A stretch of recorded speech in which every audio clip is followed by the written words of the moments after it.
Salut tout le monde, ici encore Chris de Paintball 108, technicien PB. Aujourd'hui, bien content de vous présenter un nouveau produit. On l'attendait, en fait, on a entendu une nouvelle, on a eu peu d'informations jusqu'à sa sortie. On parle du Tipman TMC. Donc, le nouveau marqueur hybride, soit MagFed ou HopperFed de Tipman. On est très content de l'avoir, on est très surpris en fait de ce qu'on a reçu, de ce qu'on a pu tester avec ce produit-là. On commence tout de suite en fait avec quelques petites explications. Premièrement, en fait, là, le petit marqueur vient dans une boîte qui est relativement pas trop grosse en fait. Là.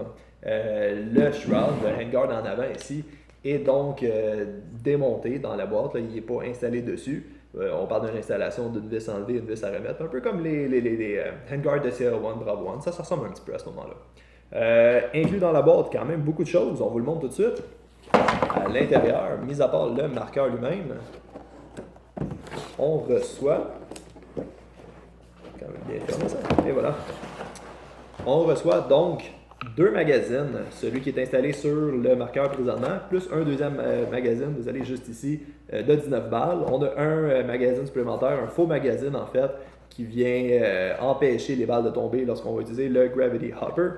On a une petite pièce qui est déjà installée sur la réplique aussi, c'est-à-dire pour boucher le trou que le feedneck viendrait faire. On a le feedneck aussi qui est inclus avec, plus aussi évidemment là, tous les petits goodies qui sont inclus avec les marqueurs Tipman normal. On va parler pour commencer des choses qu'on ne savait pas sur le marqueur. J'imagine que c'est des informations que vous voulez savoir.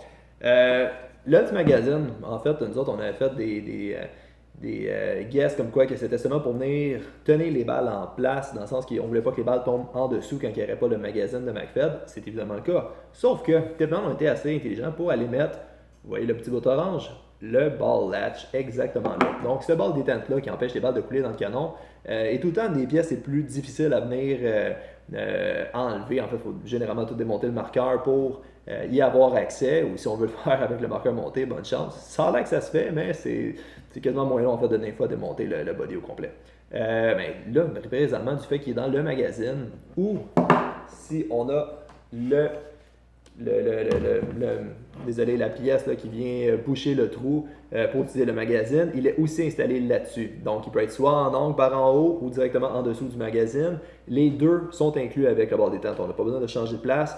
Les deux pièces vont avoir le bord détente. Ce qui est vraiment bien, en fait, ça prend quelques secondes à venir changer. On parle juste d'une vis, juste ici, là, à venir dévisser. On enlève la pièce, on peut en remettre un autre.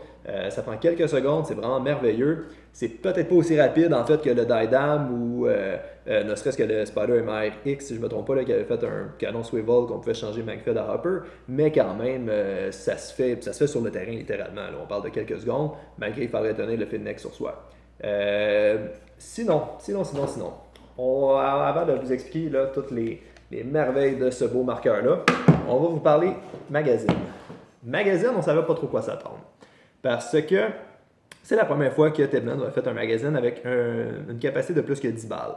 Donc, nécessairement, avec du .68, ils étaient obligés d'avoir une curve à l'intérieur du magazine, soit de faire une espèce de pli.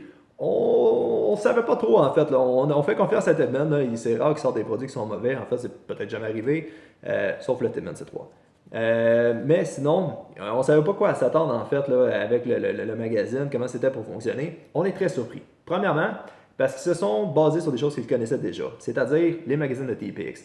Beaucoup de pièces sur ce magazine-là ressemblent étrangement bien gros au magazine de TPX, TCR, même chose, qu'ils avaient sorti un petit peu auparavant. Donc les tests étaient quand même un peu faits.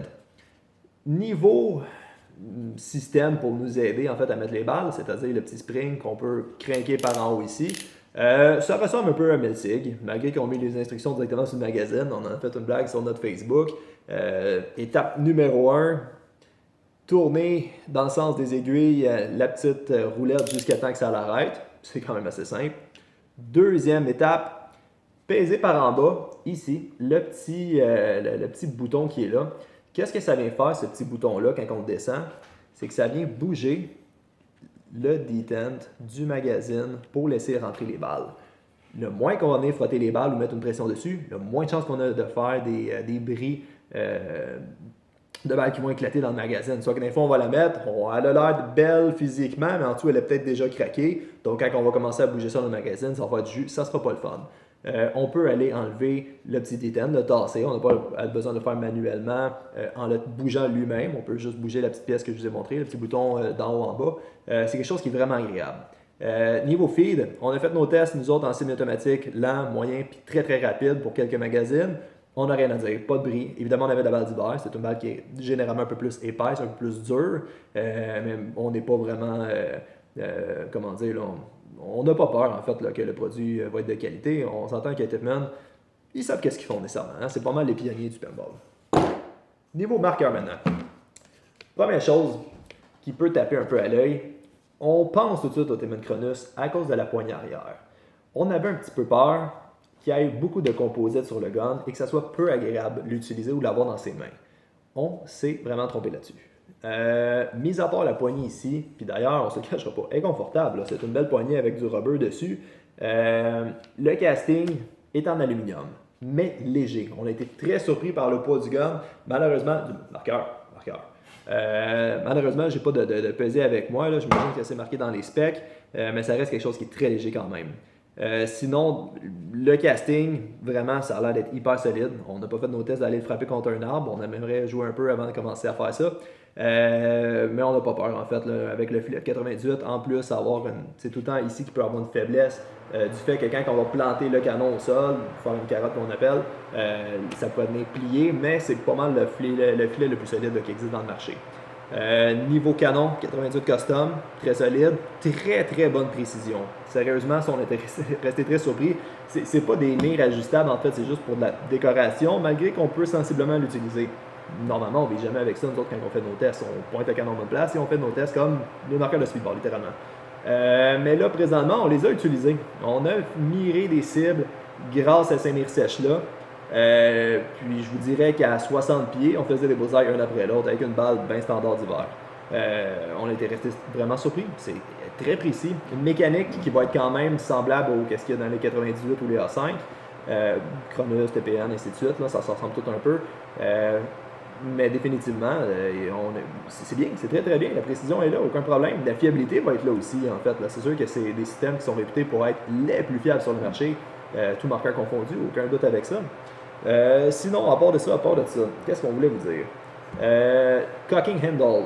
À la place d'avoir le beau petit pas spring, mais plutôt marteau sur le côté qu'on vient craquer, on va utiliser un cocking handle qui est identique à un de AR-15, le vrai AR-15.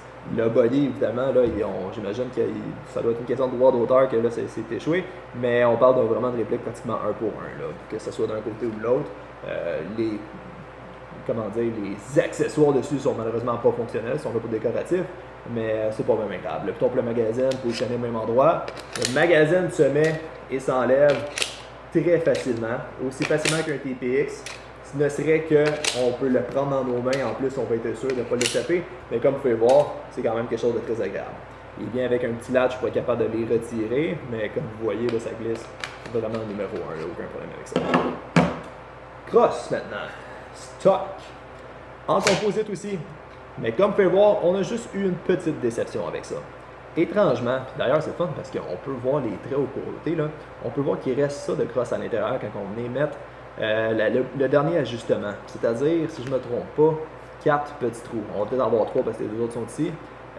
On trouve que pour une longueur normale de crosse de M4, ça aurait été bien qu'il y ait deux ajustements de plus. Si on l'enlève pour venir vous le montrer, vous voyez 1, 2, 3, 4, 5. 1, 2, 3, 4, 5. Idéalement, juste un petit trou de plus aurait fait une très grosse différence pour les personnes qui ont des bras des fois un peu plus longs comme moi. Je mesure 6 pieds, puis quand la position est au maximum, écoute, je dirais pas que c'est pas confortable. Je vais être en masse capable de jouer avec ça, mais malgré tout, quand je suis placé comme ça, j'aurais aimé ça avoir juste une petite ajustement de plus, là, ne serait-ce qu'un petit point de plus. Sinon, si on continue, mode de tir semi-automatique ou safe seulement. Ça sera pas. On va vous montrer ça. Là. Un peu comme le M4 en fait, un peu comme le Tiberius T15. Ça se ressemble beaucoup à ce niveau-là. On a le safe, on a le semi-automatique. C'est vraiment, vraiment bien pour ça. Donc, vous nous avez posé des questions sur Facebook. Ça sera pas trop long. On va vous lire ça. Là. Première question. Valeur de revente sur Kijiji. Je dirais environ 32,50, mais ça, c'est juste mon guess. Deuxième question. Le comparer au T15, question fitting, real steel, genre handguard, ainsi de suite. Malheureusement, je vais être honnête avec vous, le T15 ressemble un peu plus à ce niveau-là au vrai AR15 que qu'est-ce que Tippmann ont fait. Tippmann ont fait une copie fidèle à eux-mêmes, compatible avec les accessoires Tippmann, mais malheureusement pas autant que le Real Steel de T15, qu'est-ce qu'ils ont fait. Je vous dis pas que ça s'ajoute pas, mais je vous dis juste que d'origine, il n'a pas été fait pour ça. Antonin Tétrault, ça tire-tu fort? Ben, comme je t'ai répondu, Antonin, ça pince juste un petit peu, ça reste du paintball. Hein? Côté qualité, et pour MagFed d'origine, ce qui équivaut-tu au MK? J'imagine que tu parles des Messig, où je suis nettement mieux avec MK. Écoute, pour le prix que ça vaut, moi je te conseille quasiment d'avoir les deux. Puis pour être honnête, après quelques semaines d'utilisation, il y a des bonnes chances sur le MK. Le Tippmann est excellent. C'est sûr que tu risques de modifier à ton goût parce qu'il va venir de base un peu comme les A5. Toutes les A5 se ressemblent, toutes les TMC vont se ressembler. Mais malgré tout, je te conseille de l'essayer. Tu risques de tomber en amour. Je suis tombé en amour, puis pour le prix que ça vaut, tu n'auras pas un MagFed qui est meilleur que ça. Joël Grisé, qualité-prix, fiabilité, prise en main, valeur, accessibilité des pièces pour réparation interne de quoi? C'est Tippmann. Techniquement, ça devrait répondre à ta question. Tippmann, pièce, je pense pas qu'il y ait une compagnie qui en offre plus, ni un meilleur service. Niveau qualité-prix, je viens juste de le dire, c'est excellent. Dans ces prix-là, en fait, tu aurais beau acheter un A5 qui va sensiblement jouer comme ça pour essayer de le mettre MagFed, ça serait complètement ridicule. Tu as définitivement quelque chose de très très bien avec TMC. Sinon, Jonathan Lagacé, j'ai vu qu'il y avait un autre système pour les balles. C'est Gravité, si je ne me trompe pas. Ouais, on parle du feedback que tu peux venir mettre sur dessus, exactement comme le 98 Custom, mais c'est pas le même mode d'attachement. On parle d'une vis un peu plus comme les Tango One dans le temps. Si vous en souvenez, le Tango One a un système très semblable à ça pour attacher le feedback. Le Sony Chassant, le comparé au M17 de Messig ou TGA de MaxTac, le RAP 468, ainsi de suite. Complexité des. Ben écoute, ça revient quand même à l'explication que j'ai faite. Niveau système de tir, il ne sera pas aussi complexe que les M17. Il ne sera pas aussi complexe que, ben mettons, le Phenom avec un système de MagFed. Ça peut se ressembler un peu au T15. Je sais bien que c'est pas fait de la même façon, mais ça reste un blowback essentiellement. C'est juste que le blowback de Tippmann est de loin plus fiable que le blowback que Tiberius a fait.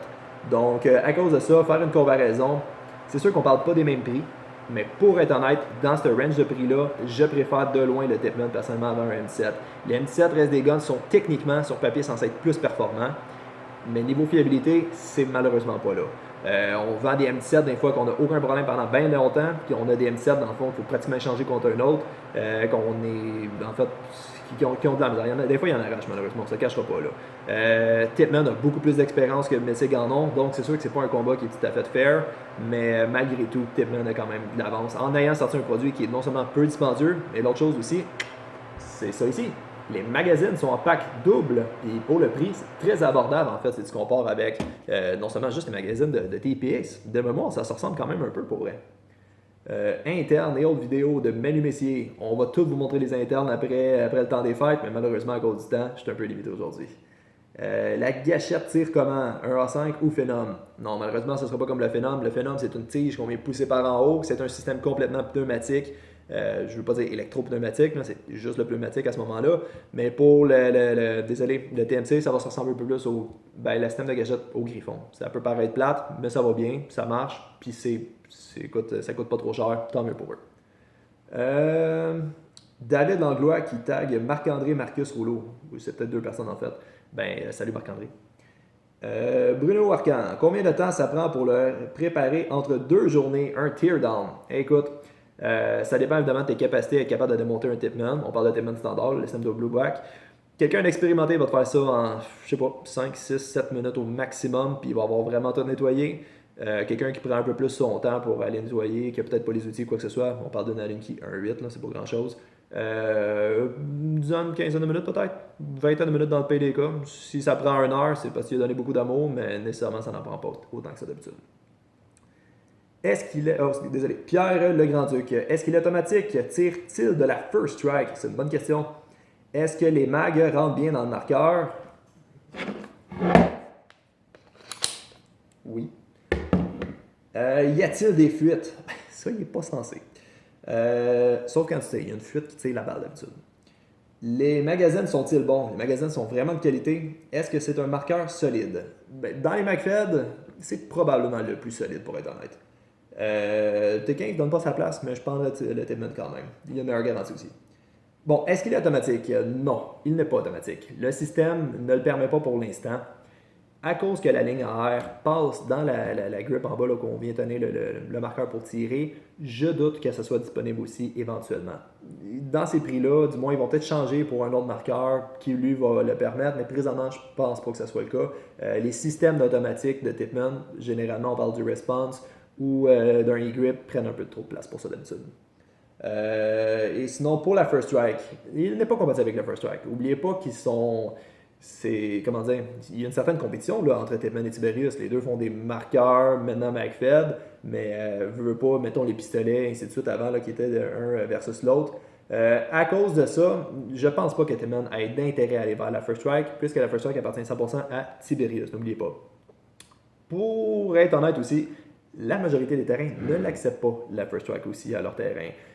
Dernièrement, ils sont sortis avec une nouvelle version qui avait passé les règles ASTM de sécurité, mais ne serait-ce qu'il y a quelques mois avant ça, la First Strike avait été déclassée comme étant trop dangereux pour être utilisée au paintball. C'est censé être mieux aujourd'hui. Je ne vous dis pas que vous allez mourir à manger une balle de First Strike, là. Ça pince un peu plus qu'une balle normale. C'est pas la fin du monde. Mais je pense que Tipman ont un peu plus le marché récréatif. Malgré qu'il ait sorti un marqueur MagFed, ils ont plus le marché récréatif à cœur, c'est-à-dire d'offrir quelque chose qui va fonctionner juste avec la bonne .68 qui, a fait ses preuves. Malheureusement, on peut en mettre un peu moins dans les magazines. On parle de 19 balles vu que la balle est un peu plus grosse. Mais malgré tout, c'est quand même la meilleure solution, la solution gagnante là, pour Tipman, d'y aller avec le standard. Sinon, ça a l'air de pas mal ça pour les questions. Si vous en avez d'autres, vous nous envoyez un message privé sur la page Facebook de Technicien PB. Puis, entre-temps, nous autres, après le temps des fêtes, on va vous sortir un teardown complet du marqueur. Je souhaite personnellement, en mon nom, l'équipe de Technicien PB et évidemment nos commanditaires de Paintball 68, vous offrir un joyeux temps des fêtes à tout le monde. Faites attention, soyez responsables. Profitez des bonnes choses, mais allez-y avec modération parce qu'on veut s'en voir pour l'année 2017 avec plein de beaux nouveaux projets. Un gros merci à tout le monde et puis bon paintball!